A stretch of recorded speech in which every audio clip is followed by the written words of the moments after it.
দূরে সে পাশে বসে, পায়ে পায়ে কখনো চলে যায় দূর। এ জীবন উদযাপনের সুর, রেডিও রেডিও যাদবপুর। এগিয়ে চলার সুর, radio radio Jadavpur. 90.8 megahertz community radio, Jadavpur university. মুক্ত চিন্তার পথে ভিন্ন মননের খোঁজ, কমিউনিটি রেডিও যাদবপুর। আপনারা শুনছেন কমিউনিটি রেডিও যাদবপুর 90.8 মেগাহার্টজ। এই বেতার সম্প্রচারটি যাদবপুর বিশ্ববিদ্যালয়ের technical education quality improvement programme TEQIP-র অংশ। শুরু হচ্ছে আমাদের বিশেষ অনুষ্ঠান ম্যাটিক্স কৃষি পাঠশালা। এই অনুষ্ঠানে আমরা ভূমি সুরক্ষা এবং চাষবাসের নানান দিক নিয়ে আলোচনা করব। 90.8 কমিউনিটি রেডিও JU-তে এই বিশেষ অনুষ্ঠান শুনবেন সপ্তাহে 3 দিন। সঙ্গে থাকবেন কৃষক এবং কৃষি বিশেষজ্ঞরা।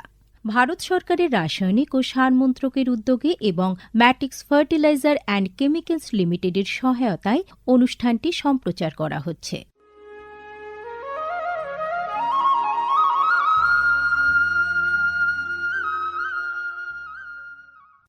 ম্যাটিক্স কৃষি পাঠশালায় আজ আলোচনার বিষয় importance of balance use of fertiliser for keeping soil health, অর্থাৎ জমির স্বাস্থ্য বজায় রাখতে সুষম সারের গুরুত্ব।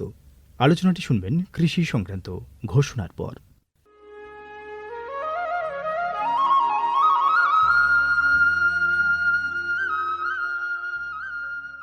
অর্থনৈতিক বিষয় সংক্রান্ত ক্যাবিনেট কমিটি তাদের 28 জুন 2023 সভায় PM প্রণাম নামক একটি প্রকল্প অনুমোদন করেছে। এই প্রকল্পের উদ্দেশ্য হল ধরিত্রী ও মৃত্তিকার পুনরুদ্ধার, পুষ্টি, উন্নতি সাধন এবং তা নিয়ে সচেতনতা বৃদ্ধি। গ্রামীণ স্তর থেকে শুরু করে আমাদের সকলের প্রচেষ্টা মাতৃভূমির যত্ন ও স্বাস্থ্য রক্ষার জন্য এই অনন্য পদক্ষেপকে ফলপ্রসূ করে তুলতে পারে। এই প্রকল্পের মূল লক্ষ্য হল কৃষিতে রাসায়নিক সার এবং কীটনাশকের অত্যধিক ব্যবহার দূর করা। বাড়তি ফলনের জন্য সার ও কীটনাশকের অতিরিক্ত ব্যবহার মাটিকে অসুস্থ করে তুলছে, কমিয়ে দিচ্ছে তার উৎপাদন ক্ষমতা। মাটির পুষ্টি আর সুরক্ষার জন্য প্রাকৃতিক অথবা জৈব সারের ভূমি পরীক্ষা ভিত্তিক সুষম ব্যবহার করা প্রয়োজন। পাশাপাশি দরকার জৈব ও প্রাকৃতিক চাষ পদ্ধতি এবং সম্পদ সংরক্ষণ প্রযুক্তি, যেমন সমন্বিত কৃষি ব্যবস্থা, ক্ষুদ্র সেচ, মালচিং, মাটির ক্ষতিকারক খনন না করা, ঘুরে ফিরে বিভিন্ন ফসলের চাষ ইত্যাদি। চাষবাসের এই টেকসই পদ্ধতিগুলো মাটির উর্বরতা বাড়াবে, পরিবেশ দূষণ কমাবে এবং দীর্ঘমেয়াদী উৎপাদনশীলতাকে শক্তিশালী করবে। সারের সুষম ব্যবহার শুধু মাটিই নয়, সার্বিকভাবে পরিবেশের স্বাস্থ্য রক্ষা করে। সুষম সার ব্যবহারের অর্থ হল উদ্ভিদকে তার প্রয়োজনীয় পুষ্টি উপাদানগুলি সঠিক পরিমাণে এবং অনুপাতে, সঠিক সময়ে এবং উপযুক্ত পদ্ধতিতে দেওয়া। সংশ্লিষ্ট রাজ্য বিশ্ববিদ্যালয়গুলি ইতিমধ্যেই তাদের এলাকায় উৎপাদিত ফসলের প্রয়োজন অনুসারে এর ডোজগুলি নির্ধারণ করেছে। সঠিক মাত্রায় সার ব্যবহার করলে ফলন যেমন বাড়বে, তেমনি বাড়বে ফসলের গুণমান। ভালোভাবে পোষিত মাটিতে ফলানো ফল, শাকসবজি ও শস্য প্রয়োজনীয় পুষ্টিতে ভরপুর আর সুস্বাদু হয়। ফলনের বৃদ্ধি আর উন্নত গুণমান আমাদের কৃষকদের জন্য নিয়ে আসবে বেশি মুনাফাও। শুধু বেশি ফসল নয়, উন্নততর ফসল আমাদের লক্ষ্য। এই কৌশলে লাভবান হবে প্রত্যেকে, আমাদের কৃষকরা, আমাদের পরিবেশ এবং সর্বোপরি আমরা সকলে।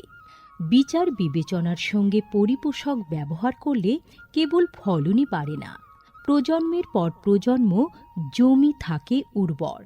সুতরাং আসুন, একটি উজ্জ্বল এবং স্থায়ী কৃষি ভবিষ্যতের জন্য আমরা সুষম সার ব্যবহারের প্রচার ও অনুশীলন চালিয়ে যাই।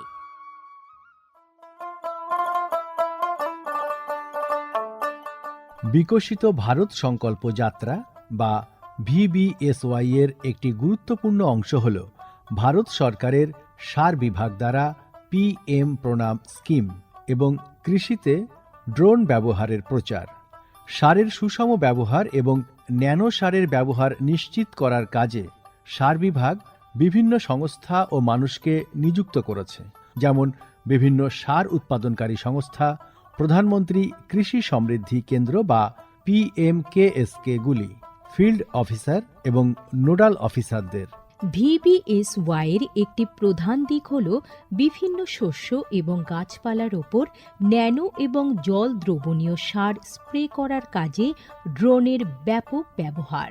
এই উদ্যোগের ফলে 29টি রাজ্য ও কেন্দ্রশাসিত অঞ্চলের বিভিন্ন জেলায় হাজার হাজার ড্রোন প্রদর্শন হয়েছে। এই পদ্ধতিটি হাতে কলমে দেখিয়ে দেওয়ায় আধুনিক কৃষি প্রযুক্তি গ্রহণের সুবিধাগুলি মানুষের কাছে আরও স্পষ্ট ও বিশ্বাসযোগ্য হয়ে উঠেছে। এই জনসংযোগ কর্মসূচিগুলি দীর্ঘমেয়াদী কৃষি অনুশীলনের সুফল সম্পর্কে নাগরিকদের অবহিত করতে একটা বড় ভূমিকা পালন করেছে। সারা দেশ জুড়ে লক্ষাধিক দর্শক ড্রোনের প্রদর্শনী প্রত্যক্ষ করেছেন। প্রচলিত ইউরিয়ার চেয়ে ন্যানো ইউরিয়ার উপকারিতা বিষয়ে সচেতন হয়ে কৃষকরা ন্যানো সার প্রয়োগে গভীর আগ্রহ দেখিয়েছেন। এই কর্মসূচির আলাপ আলোচনায় উঠে এসেছে জৈব চাষের উপযোগিতা, যা প্রমাণ করে চাষের এই সব অনুশীলনগুলি নিয়ে কৃষকদের সচেতনতা। উৎসাহী কৃষকরা কৃষিতে ড্রোন প্রযুক্তির বিষয়ে আগ্রহ প্রকাশ করেছেন। এই আধুনিক কৌশলগুলির অর্থনৈতিক কার্যকারিতা কৃষকদের নতুন দিশা দেখিয়েছে, কৃষিতে এক স্থায়ী এবং সাশ্রয়ী পদ্ধতির পথ প্রশস্ত করেছে। মাননীয় প্রধানমন্ত্রী মহিলা কিষাণ ড্রোন কেন্দ্র চালু করেছেন। এটি মহিলা স্বনির্ভর গোষ্ঠীগুলিকে ড্রোন সরবরাহ করবে, যাতে তারা এই প্রযুক্তি ব্যবহার করে জীবিকা নির্বাহ করতে পারে। VBSY প্রোগ্রামের রূপায়ণে PMKSK গুলি সক্রিয় ভূমিকা পালন করছে। একে অপরের সঙ্গে এই সহযোগিতাই আমাদের পাথেয়। বিকশিত ভারত সংকল্প যাত্রা শুধু একটি যাত্রা নয়, এটি ভারতীয় কৃষির দীর্ঘমেয়াদী এবং প্রযুক্তিগতভাবে উন্নত ভবিষ্যতের দিকে একটি গুরুত্বপূর্ণ পদক্ষেপ। যাত্রাপথে এটি জাতির কৃষিকে সম্পূর্ণ পুনর্নির্মাণ করা, উদ্ভাবনকে উৎসাহিত করা এবং সবার জন্য একটি সবুজ, আরও সমৃদ্ধ ভবিষ্যৎ নিশ্চিত করায় অঙ্গীকারবদ্ধ। ড্রোন প্রযুক্তি, ন্যানো সার এবং দীর্ঘমেয়াদী কৃষি অনুশীলনের প্রচারের মাধ্যমে এটি কেবল সচেতনতায় তৈরি করছে না, আরও সমৃদ্ধ এবং পরিবেশ বান্ধব ভবিষ্যতের জন্য নব প্রযুক্তিকে গ্রহণ করতে কৃষকদের অনুপ্রাণিত করছে। এই কৃষি বিপ্লবের গতি প্রকৃতি প্রত্যক্ষ করলে এটা স্পষ্ট হয় যে VBSY একটি বিকশিত, উন্নত এবং দীর্ঘজীবী ভারতের বীজ বপন করছে।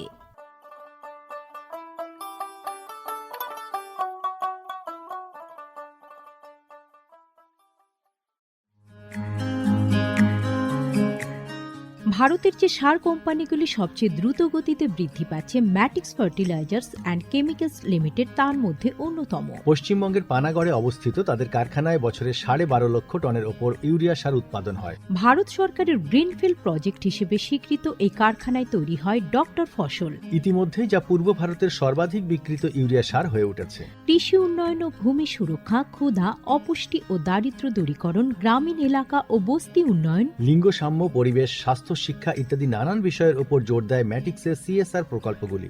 ম্যাটিক্স, এক সবুজ ভবিষ্যতের অঙ্গীকার। ম্যাটিক্স কৃষি পাঠশালায় সবাইকে স্বাগত। আজ আমাদের আলোচনার বিষয় importance of balance use of fertiliser for keeping soil health, অর্থাৎ জমির স্বাস্থ্য বজায় রাখতে সুষম সারের গুরুত্ব। আর এ বিষয়ে বিস্তারিত জানাতে আমরা আমাদের মধ্যে আমন্ত্রিত অতিথি হিসেবে পেয়েছি Barun Krishna Kundu, deputy director of agriculture water management, Jhargram district. বরুণবাবু, আপনাকে অনুষ্ঠানে স্বাগত জানাই। নমস্কার। নমস্কার। আর সঙ্গে রয়েছে আমি আপনাদের বন্ধু সুব্রত চক্রবর্তী।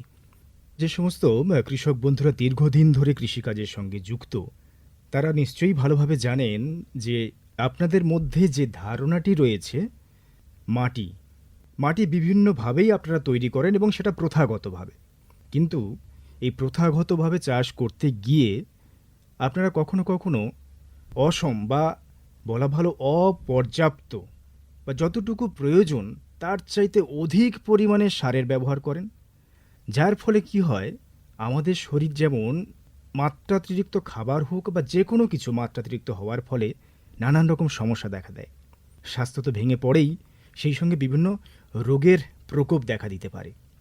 ঠিক তেমনি কখনো কি আপনারা ভেবেছেন যে মাটিরও স্বাস্থ্য রয়েছে, মাটির স্বাস্থ্য খারাপ হতে পারে এবং সেটা আপনাদেরই কারণে। সেটা হতে পারে কখনো আপনাদের জানা বা অজানার কারণে, অজান্তে হয়তো করে ফেলছেন এই ভুলটি, কিন্তু এখন আর সময় নেই। এই ভুল থেকে আপনাদের বা ভুল ধারণা থেকে আপনাদেরকে বেরিয়ে আসতে হবে। তার জন্য করতে হবে কি, মাটির স্বাস্থ্য সম্পর্কে আপনাদের জানতে হবে এবং কিভাবে স্বাস্থ্য বজায় রাখতে হবে সে বিষয়টি নিয়েও জানতে হবে। আর আজ আমরা সেই বিষয়টি নিয়ে আলোচনা করব। আমাদের মধ্যে রয়েছেন বরুণবাবু। আমি বরুণবাবু আপনার কাছে প্রথমে যেটা জানতে চাইব, আমি যে এতগুলো কথা বললাম মাটির স্বাস্থ্য নিয়ে, আপনি একজন বিশেষজ্ঞ হিসেবে এই মাটির স্বাস্থ্যের প্রয়োজনীয়তা এ ব্যাপারটা যদি একটু বলেন। হ্যাঁ, মাটির স্বাস্থ্য রক্ষা করতে হবে এবং মাটির স্বাস্থ্য রক্ষার প্রয়োজনীয়তাও আছে। যার উপর বেস করে, মানে যার উপর ভিত্তি করে আমাদের গাছগাছালি যেগুলো হচ্ছে, ফসল যেগুলো উৎপন্ন হচ্ছে, এবং তার জন্য আমাকে মাটি পরীক্ষা করার একান্তই জরুরি। মাটি পরীক্ষা না করলে আমরা বুঝতে পারবো না যে মাটিতে কি কি খাবার দাবার আছে। গাছের বেঁচে থাকার জন্যে যেমন 16টা খাদ্য উপাদান লাগে, তার মধ্যে কার্বন, হাইড্রোজেন, অক্সিজেন যেটা বাতাস থেকে পাওয়া যাচ্ছে এবং জল থেকে পাচ্ছে, কিন্তু নাইট্রোজেন, ফসফরাস, পটাশিয়াম কতটা পরিমাণে আছে এবং কোনটা বেশি আছে কোনটা কম আছে, মাটিতে অর্গানিক কার্বন, জৈব কি আছে না আছে, সেই জন্যে মাটির স্বাস্থ্য রক্ষা করা এবং মাটির স্বাস্থ্য পর্যালোচনা করার দরকার আছে। বর্তমানে আমাদের বিশেষ করে মানে একই জমিতে বারবার ফসল ফলানোর ফলে কি হচ্ছে, কেমিক্যাল সার অর্থাৎ রাসায়নিক সারের উপর আমরা ভীষণভাবে নির্ভরশীল হয়ে পড়েছি এবং পক্ষান্তরে আমাদের যে সমস্ত গরু, বাছুর বা ছাগল বা পোলট্রি যে সমস্তগুলো থাকার কথা সেগুলো নেই। ফলে হচ্ছে যে পুরোপুরি রাসায়নিক সার দিয়ে আমরা খাবার দাবার বা ফসল উৎপন্ন করছি, কিন্তু আমরা জৈবর দিকে নজর দিচ্ছি না। ফলে কি হচ্ছে, আমরা যে রাসায়নিক সারটা প্রথম বছরে ভালো ফলন দিলেও সেটা কিন্তু পরের বছর ওই রাসায়নিক সার একই পরিমাণে দিয়ে কিন্তু আশানুরূপ ফলন পাচ্ছে না। আবার পক্ষান্তরে চাষি ভাইদের মধ্যে ধারণা আছে, বদ্ধমূল ধারণা, যে বেশি বেশি করে যদি সার প্রয়োগ করি রাসায়নিক তাহলে বেশি বেশি ফলন পাওয়া যাবে, কিন্তু কার্যত মোটে তা নয়। বেশি বেশি রাসায়নিক বিপরীত হয়ে যাচ্ছে, একদম হিতে বিপরীত হয়ে যাচ্ছে। মাটি বন্ধা হয়ে যাচ্ছে, মাটিতে অ্যাসিডিক হয়ে যাচ্ছে, অম্ল হয়ে যাচ্ছে। যে সমস্ত জৈব যে সারগুলো আমরা মাটিতে দিচ্ছি সেটা কিন্তু রাসায়নিক সারের কার্যকারিতা বাড়াচ্ছে। তাই মাটির স্বাস্থ্য রক্ষা বজায় করতে গেলে মাটি পরীক্ষা একান্তই দরকার এবং মাটি একমাত্র সুস্থ মাটি, সুস্থ চারা, সুস্থভাবে জীবনযাপন, পরিবেশকে দূষণমুক্ত রাখতে এবং মাটির গ্রথন এবং মাটির স্ট্রাকচার এবং ভারী মাটিকে হালকা করা, হালকা মাটিকে ভারী করা, লিচিং লস মানে যে সমস্ত খাবারগুলো মানে রুট জোনের বাইরে অর্থাৎ শিকড়ের বাইরে চলে যাচ্ছে সেগুলোকে প্রতিহত করা, সেই জন্যে মাটির স্বাস্থ্য রক্ষা আমাদের একান্ত জরুরি হয়ে দাঁড়িয়েছে। তাহলে শ্রোতা বন্ধুরা, আপনারা শুনলেন যে মাটির স্বাস্থ্যটা শুধুমাত্র আপনার জমির স্বাস্থ্য ভালো রাখার জন্য করবেন তা নয়, এটা বৃহৎ অর্থে ভাবতে গেলে পরিবেশের স্বাস্থ্য বজায় রাখতে গেলে এবং সর্বোপরি আমাদের স্বাস্থ্য ভালো রাখতে গেলে মাটির স্বাস্থ্য বজায় রাখা একান্তই কর্তব্য। এবারে এই প্রসঙ্গে কিছু কথা আপনাদের মতো যারা বিশেষজ্ঞ রয়েছেন তারা বারবারই বলেন যে এক্ষেত্রে আপনারা সুষম সারের ব্যবহার করুন। এই সুষম সার ব্যাপারটা কি? হ্যাঁ, সুষম সার বলতে গেলে গাছের বেঁচে থাকার জন্য 3টে মৌলিক খাদ্য উপাদান লাগে, নাইট্রোজেন, ফসফরাস এবং পটাশিয়াম। অতএব যে সারগুলোতে নাইট্রোজেন, ফসফরাস এবং পটাশিয়াম আছে সেটাকে আমরা বলবো সুষম সার। যেমন ধরুন আমি ইউরিয়া সার, সেটা শুধুমাত্র 46% নাইট্রোজেন আছে, সেটি কিন্তু সুষম সার নয়, তাতে মাত্র শুধু নাইট্রোজেন একটি খাদ্য উপাদান আছে। ডিএপি মানে ডাই অ্যামোনিয়াম ফসফেট, তাতে রয়েছে 18% নাইট্রোজেন এবং 46% ফসফেট, তাতে মাত্র এন এবং পি অর্থাৎ নাইট্রোজেন এবং ফসফরাস আছে, কিন্তু পটাশিয়াম নাই। সেই জন্য সেটিও সুষম সার নয়। কিন্তু আমি যদি 10-26-26 এনপিকে অথবা 14-35-14 এইগুলো হচ্ছে সুষম সার, তার মানে এতে নাইট্রোজেন আছে, ফসফরাস আছে, পটাশিয়াম আছে। যেমন 15-15-15 বাজার চলতি নাম হচ্ছে সুফলা। তাতে কি হচ্ছে, নাইট্রোজেন, ফসফরাস এবং পটাশিয়াম তিনটে খাদ্য উপাদান আছে। এই রকম তিনটে খাদ্য উপাদান যুক্ত সারগুলোকে আমরা সুষম সার বলি। এক্ষেত্রে আমাদের যে জিনিসটা জানতে হবে যে সুষম সার কিন্তু প্রত্যেকটা গাছে দিতে হবে। আমি যদি কোনো একটা খাদ্য উপাদান না দিই তাহলে কিন্তু হিতে বিপরীত হবে এবং গাছের ফলন যাবে কমে, হয়তো গাছ আশানুরূপভাবে ফলন দেবে না এবং মাটিরও ক্ষয়ক্ষতি হবে এবং পরিবেশের ভারসাম্য বজায় থাকবে না। তাই সুষম সার বলতে এনপিকে এই সমন্বিত যে সমস্ত সার আছে সেইগুলোকে আমাকে প্রয়োগ করতে হবে। এটাও একটা খুব পরিষ্কারভাবে বুঝিয়ে বললেন আমাদের শ্রোতা বন্ধু বা কৃষক বন্ধু যারা অনুষ্ঠান শুনছেন, তাদের কাছে একটা স্পষ্ট ধারণা গেল যে সুষম সার ব্যাপারটা কি। তারা নিজেদের অজান্তে হয়তো ভাবছেন শুধুমাত্র ইউরিয়াটাই ব্যবহার করি, শুধুমাত্র ডিএপি ব্যবহার করব, কিন্তু এটা ঠিক নয়। সুষম সার বলতে যেগুলো বরুণবাবু বললেন, এই ব্যাপারটা মাথায় রাখলে আপনারা সহজেই বাজার থেকে সুষম সার কিনতে পারবেন এবং সেগুলো জমির প্রয়োজনে ব্যবহার করতে পারবেন।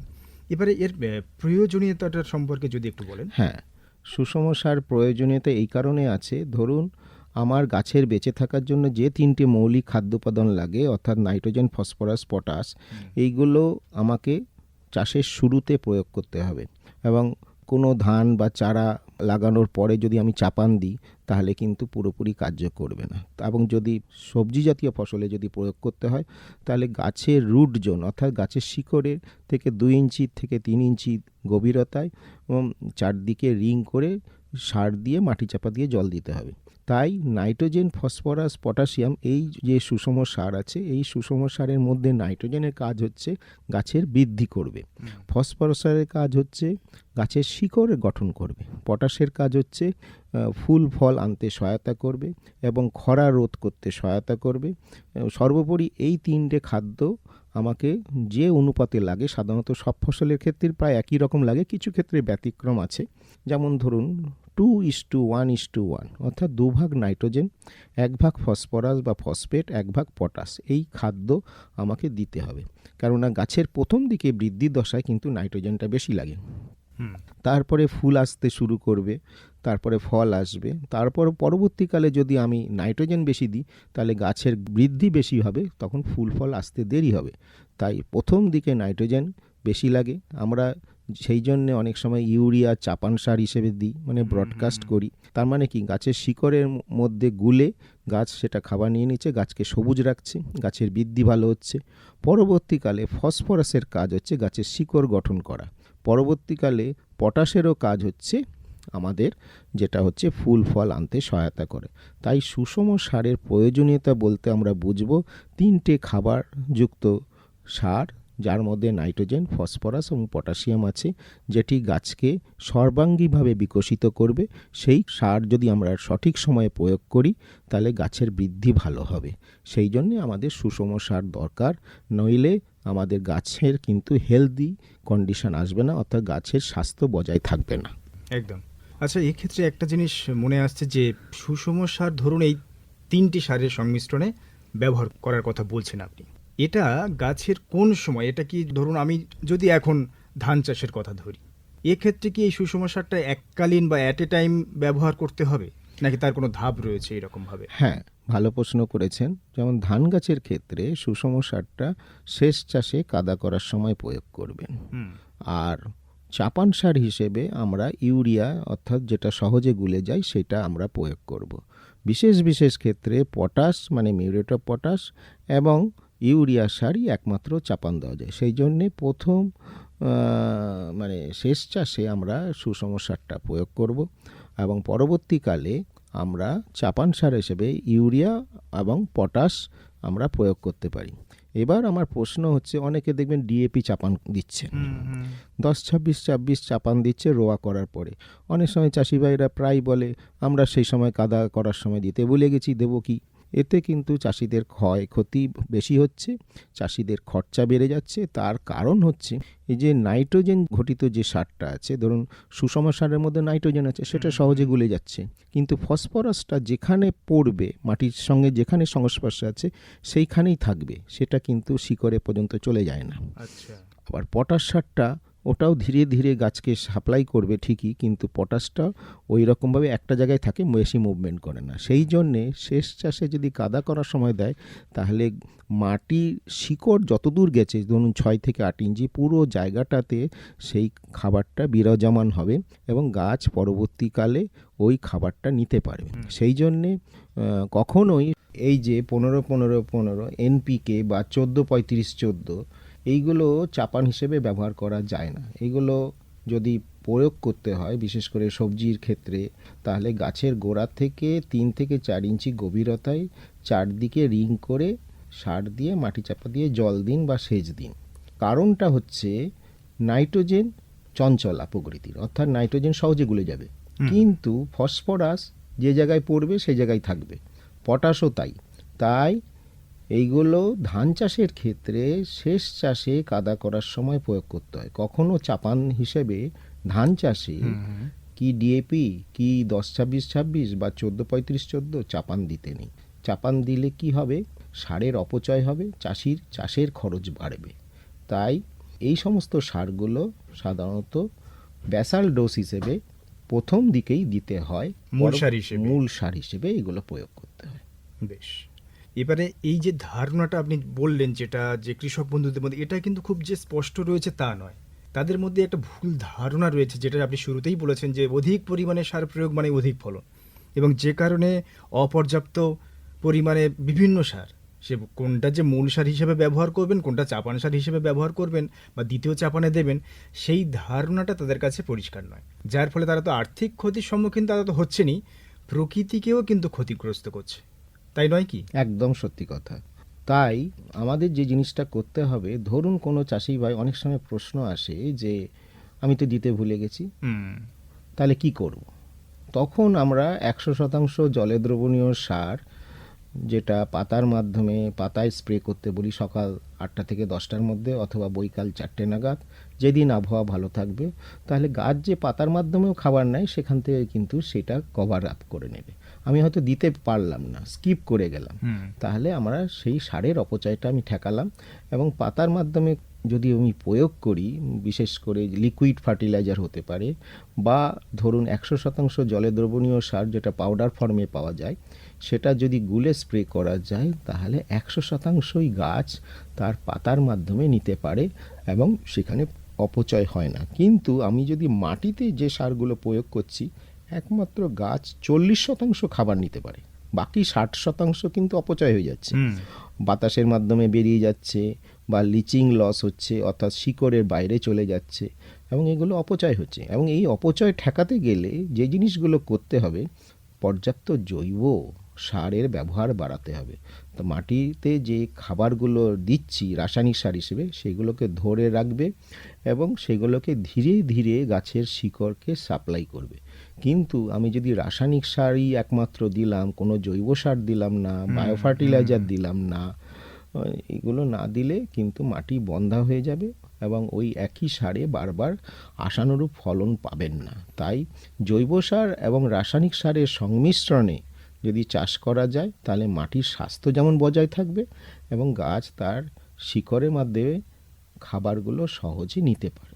তার মানে আপনি চাইছেন যে সুষম সার ব্যবহার করুন আপনারা, আমাদের কৃষক বন্ধুরা, কি তারা ব্যবহার যেমনভাবে করে আসছেন, কিন্তু তার ব্যবহারের মাত্রাটা পরিবর্তন করতে হবে, সময়টাও পরিবর্তন করতে হবে এবং জানতে হবে। একদম। এবং সেই সঙ্গে শুধুমাত্র যে সুষম সার ব্যবহার করেই সুফল পাবেন বা ভালো ফলন পাবেন এমনটাও নয়, তার সঙ্গে আবার জৈব সারের মিশ্রণ করতে বলছেন। অবশ্যই অবশ্যই, না হলে কিন্তু আশানুরূপ ফলন পাবে না। কেননা আমাদের জমি তো আর বাড়েনি, আমাদের একক জমিতে বেশি পরিমাণে ফসল ফলাতে গিয়ে আমরা দেখবেন হাইব্রিড জাতের চাষ করছি, এবং হাইব্রিড জাতের যেগুলো চাষ করছি সেগুলো কিন্তু মাটি থেকে বেশি পরিমাণে খাদ্য উপাদান সংগ্রহ করছে, মাটি সেই খাদ্য উপাদান সংগ্রহ গাছকে দিতে পারছে না, সেই জন্য আমরা বেশি পরিমাণে রাসায়নিক সারের উপর নির্ভরশীল হতে হচ্ছে।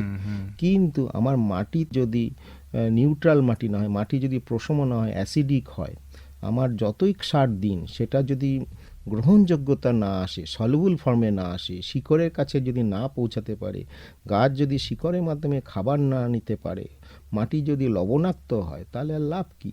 ঠিক। তাহলে সেইগুলো দূরীকরণের জন্য কতগুলো উপায়ও আছে। হয়তো আমি মাটি পরীক্ষা করিনি, কিন্তু আমি যদি 100% জলে দ্রবণীয় সারগুলো যদি প্রয়োগ করি, তাহলে ডাইরেক্টলি পাতার মাধ্যমে খাবারগুলো নিয়ে নিতে পারছি। বেশ, এবারে বলুন, এই সুষম সারের প্রসঙ্গে আরও একটা সার বা জৈব সারের কথা প্রসঙ্গে আরও একটি সার যেটা উঠে আসে, যে অনুখাদ্য। গাছের বৃদ্ধিতে অনুখাদ্যের একটা গুরুত্বপূর্ণ ভূমিকা রয়েছে। এগুলো কি অনুখাদ্য এবং সুষম সার একসঙ্গে ব্যবহার করতে পারেন আমাদের কৃষক বন্ধুরা? এটা খুবই ভালো প্রশ্ন। বর্তমানে অনুখাদ্য সারের ব্যবহার বেড়েছে ঠিকই, বিশেষ করে জিঙ্ক এবং বোরন এবং মলিবডেনাম 3টে খাবারই বেরিয়েছে। এখন চাষিদের হয়তো সময় নেই বা একবারেই দিয়ে দিলাম, সেই জন্য zinc coated urea, boron coated urea এরকম বেরিয়েছে, ফর্টিফাইড ইউরিয়া এরকম আছে। কিন্তু অনুখাদ্য ঘটিত সার স্প্রে করে যদি ফসলে প্রয়োগ করা যায়, বিশেষ করে রোয়া করার বা সবজি যখন চারার বয়স 25 দিনের মাথায়, আর একটা যদি 45 দিনের মাথায়, এবং 3 থেকে 5 গ্রাম প্রতি লিটার জলে গুলে স্প্রে করলে ভালো উপকার পাওয়া যায়। যদি বোরন প্রয়োগ করেন তাহলে 1.5 থেকে 2 গ্রাম ডাইসোডিয়াম অক্টাবোরেট টেট্রাহাইড্রেট, বোরন 20 নামে পাওয়া যায়, সেটি 1.5 গ্রাম প্রতি লিটার জলে গুলে স্প্রে করলে শুটি পুষ্ট হবে, ফুল আসবে বেশি পরিমাণে। আবার যদি আমরা জিঙ্ক ব্যবহার করি, বিশেষ করে ধানের ক্ষেত্রে জিঙ্ক ইডিটিএ 12%, 10 লিটার জলে 5 গ্রাম গুলে স্প্রে করলে ভালো পাওয়া যায় রোয়ার 15 থেকে 20 দিনের মাথায়, আর একটা 35 দিনের মাথায় রোয়ার ভালো দিক আছে। সেই জন্য আমার সাজেশন, মানে আমার মতামত যদি বলেন, স্প্রে করে দিন। অনুখাদ্য মানে হচ্ছে লাগে অল্প পরিমাণে, বেশি দিলেও দোষ, কম থাকলেও দোষ, এবং কম থাকলে আমরা গাছের পাতার লক্ষণ দেখে আমরা বুঝবো যে কোন অনুখাদ্যের ঘাটতি আছে। বেশ, আমাদের সময় বলছে এবারে থামতে হবে, একেবারে প্রায় শেষের দিকে চলে এসেছি আমরা। আসলে আমাদের যে ভারত সরকারের বিভিন্ন উন্নয়নমূলক প্রকল্প বা তাদের যে স্বপ্ন 2047-এ বিকশিত ভারতের লক্ষ্যে, এবং সেখানে বলা হচ্ছে যে কৃষক বন্ধুদের আয় যাতে দ্বিগুণ হতে পারে বা বৃদ্ধি হতে পারে, সেই স্বপ্ন নিয়ে বিভিন্ন প্রকল্প যেমন রয়েছে, কৃষি বিশেষজ্ঞদের বিভিন্ন পরামর্শ রয়েছে। আপনাদের মতো মানুষ যারা নিয়মিত কাজ করছেন কৃষকের স্বার্থে, কৃষির স্বার্থে, তাদের পরামর্শ মেনে যদি আমাদের কৃষক বন্ধুরা চাষাবাদ করেন, তাহলে এই যে আপনাদের মুখ থেকে বারবার শোনা যায় যে কৃষিতে লাভ নেই, সেটা বোধহয় আর শুনতে হবে না, এবং কৃষি থেকে যে মুখ ফিরিয়ে নেওয়ার প্রবণতা, সেটা বোধহয় আর হবে না। একদম সত্যি কথা। তাই আমরা চেষ্টা করছি বিভিন্ন অনুষ্ঠানের মধ্য দিয়ে আপনাদেরকে সচেতন করার। যেমন আজকের আমরা আলোচনা করলাম importance of balance use of fertiliser for keeping soil health, অর্থাৎ জমির স্বাস্থ্য বজায় রাখতে সুষম সারের গুরুত্ব। এ বিষয়ে এতক্ষণ বিস্তারিতভাবে সহজভাবে বুঝিয়ে বললেন ঝাড়গ্রাম ডিস্ট্রিক্টের deputy director of agriculture water management Barun Krishna Kundu. বরুণবাবু, আপনাকে অশেষ ধন্যবাদ। আজকের মতো নমস্কার জানাই। নমস্কার। আর এতক্ষণ আপনাদের সঙ্গে ছিলাম আপনাদের বন্ধু সুব্রত চক্রবর্তী। সবাই ভালো থাকুন, নমস্কার। মুক্ত চিন্তার পথে ভিন্ন মননের খোঁজ, কমিউনিটি রেডিও যাদবপুর। আপনারা শুনছেন কমিউনিটি রেডিও যাদবপুর 90.8 মেগাহার্টজ। এই বেতার সম্প্রচারটি যাদবপুর বিশ্ববিদ্যালয়ের technical education quality improvement programme TEQIP-র অংশ। দূরে সে পাশে বসে, পায়ে পায়ে কখনো চলে যায় দূর। এ জীবন উদযাপনের সুর, রেডিও রেডিও যাদবপুর। এগিয়ে চলার সুর, radio radio Jadavpur. 90.8 megahertz community radio Jadavpur university.